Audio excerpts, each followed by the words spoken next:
Assalamualaikum warahmatullahi wabarakatuh. Halo Sobat Ternak Indonesia, selamat datang di channel Peternak Hidup bersama Dr. Hewan Huda Hindrayana.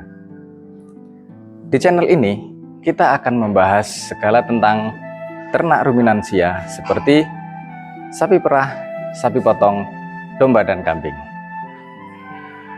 Pada video kali ini, kita akan membahas tentang satu fase yang paling krusial pada kehidupan sapi perah, masa transisi, dan tips bagaimana caranya produksi susu mencapai 25 liter up pada masa transisi.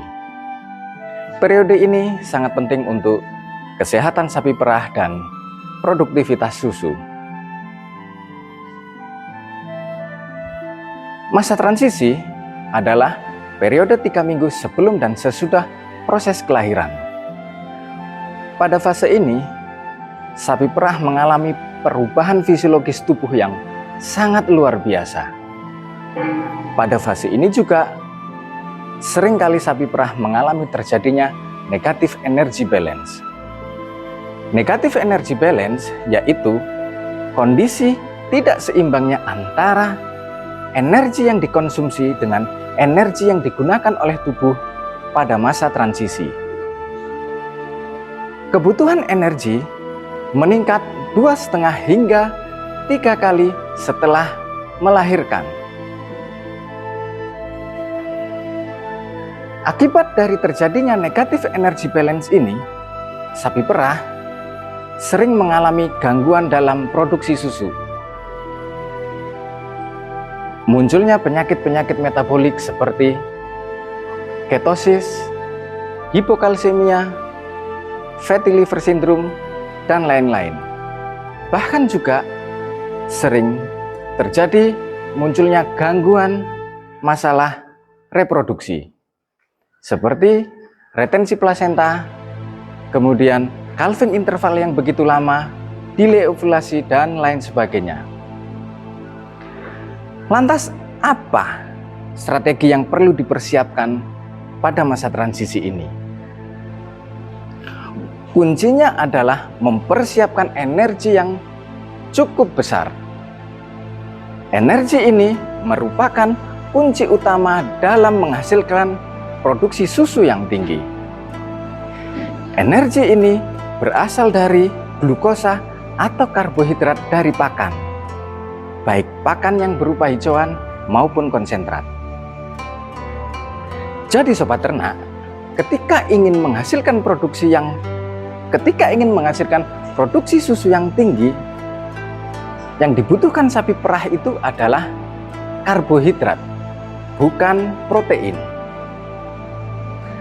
Hampir 90% energi yang digunakan oleh tubuh ini berasal dari VFA, volatile fatty acid, atau asam lemak terbang. Asam lemak terbang adalah hasil fermentasi karbohidrat yang dilakukan oleh mikroba rumen. Sobat ternak semuanya, ada hal penting yang perlu diperhatikan pada ternak ruminansia. Apa itu? Rumen. Ternak ruminansia juga disebut sebagai hewan poligastrik, hewan yang memiliki 4 lambung pencernaan. Yang pertama adalah rumen, yang kedua adalah retikulum, yang ketiga adalah omasum, dan yang keempat adalah abomasum. Di dalam rumen, semua bahan pakan diolah dan difermentasi oleh mikroba untuk menghasilkan energi.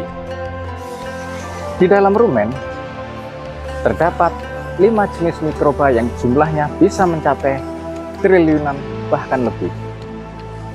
Populasi yang tertinggi yang pertama adalah bakteri, kemudian protozoa, lalu jamur anaerob, yang keempat adalah bakteriofag, dan yang kelima adalah archaea. Mikroba dalam rumen ini memiliki peran dan fungsi masing-masing serta membentuk sebuah ekosistem yang kompleks antara mikroba. Di dalam rumen, mikroba inilah yang memiliki peran aktif dan peran yang sangat penting. Mikroba inilah sebagai aktor utama pada proses pencernaan pada ternak ruminansia. Kenapa sangat penting? Pada proses fermentasi karbohidrat yang dilakukan oleh mikroba di dalam rumen, itu menghasilkan VFA yang berupa asam propionat, asam butirat, dan asam asetat, yang semuanya ini digunakan sebagai energi untuk memproduksi susu yang tinggi. Kemudian protein yang dari sumbernya sebagai protein nabati di dalam rumen akan dicerna oleh mikroba dengan hasil akhirnya adalah amonia atau NH3, bukan asam amino. Nah, dari NH3 ini, unsur N atau nitrogennya ini digunakan kembali oleh mikroba sebagai bahan menyusun mikroba untuk menyusun protein mikroba. Protein mikroba ini kaya akan asam amino esensial yang sangat lengkap bagi kebutuhan tubuh sapi perah. Nah, sobat ternak, jadi dalam menyusun ransum pakan untuk ruminansia, menempatkan protein kasar tidak perlu terlalu tinggi. Karena berbeda sistem pencernaan monogastrik dengan ternak ruminansia. Yang terpenting adalah sinkronisasi protein dengan karbohidrat. Lalu kemudian lemak. Lemak yang dari sumbernya dikategorikan sebagai lemak nabati. Lemak nabati ini kebanyakan adalah lemak tak jenuh. Di dalam rumen, lemak ini akan dicerna oleh mikroba di lemak jenuh. Itulah sebabnya kenapa daging sapi mengandung lemak jenuh. Menjaga keseimbangan rumen itu sangat mutlak bagi ternak ruminansia. Ketika rumen mengalami disbiosis atau ketidakseimbangan mikroba di dalam rumen, maka akan sering muncul masalah seperti asidosis bisa terjadi. Begitu pentingnya menjaga kesehatan rumen, sehingga rumen ini harus dijaga. Atau dengan kata lain, rumen ini harus sehat. Lingkungan rumen harus ideal. Lingkungan rumen yang ideal itu memiliki pH pada skala 5,5 hingga 7 dengan suhu rumen 37 hingga 40 derajat Celcius. Ketika rumen ini sehat, otomatis sapi perah pasti akan sehat dan produktivitas pun akan meningkat, sehingga biaya produksi menjadi hemat. Di beberapa peternakan sapi perah yang pernah kita kunjungi, kita telah melakukan beberapa evaluasi.